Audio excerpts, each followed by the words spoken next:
the President of the United States. I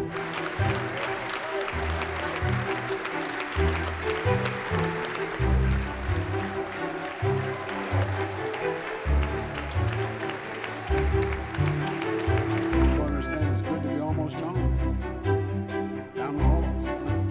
Anyway, thank you all, Madam Speaker. I think that the most important thing the country was facing was obviously the pandemic, and the federal government has stepped up its efforts considerably and has got us now on the right path that we continue to get more people vaccinated, we can come out the other side of this. He's taking the coronavirus very seriously, and he's doing things, he was very proactive in getting thousands and thousands of people vaccinated, and actually I think he exceeded his original goal. He's a surprise to everyone that he's been more activist than we had expected, and we hope to see more of that.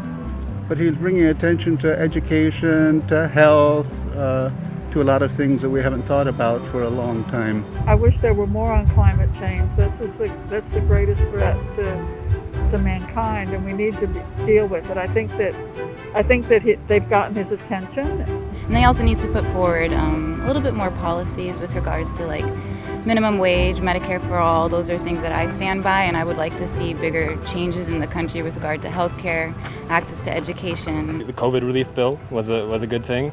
It's pretty generous. I think it was certainly more than I even expected him to originally go for, so I was very pleased about that. Poverty eradication and alleviation.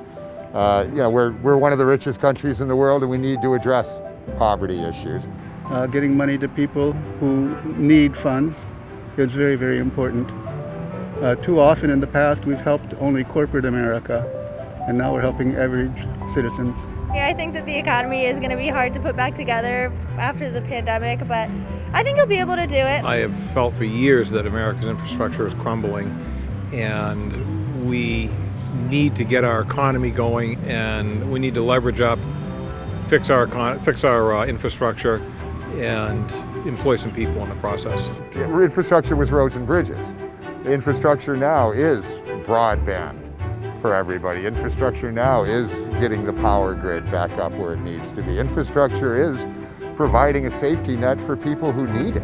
I think that there's a long way to go with China, but I would also like to see a more positive rhetoric towards how we can actually work to solve our disagreements rather than slapping sanctions on every country we don't agree with, and that's what the U.S. does. Sanctions on Russia, sanctions on China, and I don't think that's a long-term solution. I think that some of the trade wars that former President Trump started were probably misguided, and I think that Biden is going to do a better job. It's a relief to see other countries dealt with in a less brusque way than the previous president did. He's always really taken a stand for bringing everybody together, and I think he's actually been doing that, really trying to do that since he became president. He's trying to accomplish things with the approval of both sides. Right now he has a very slim majority, so he needs to act fast,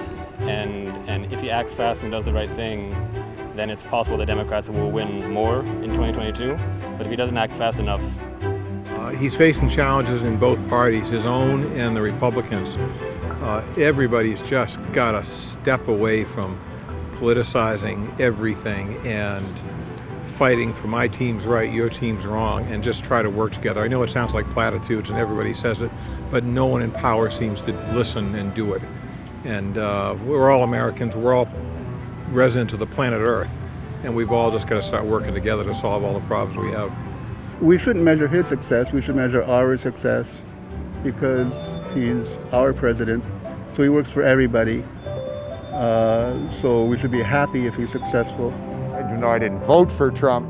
I didn't wish him to do badly. I wanted him to succeed, because if he succeeds, the country does well. And Biden has a lot of work to do to repair damaged relationships internationally and to get America back where we were. And then we'll go forward.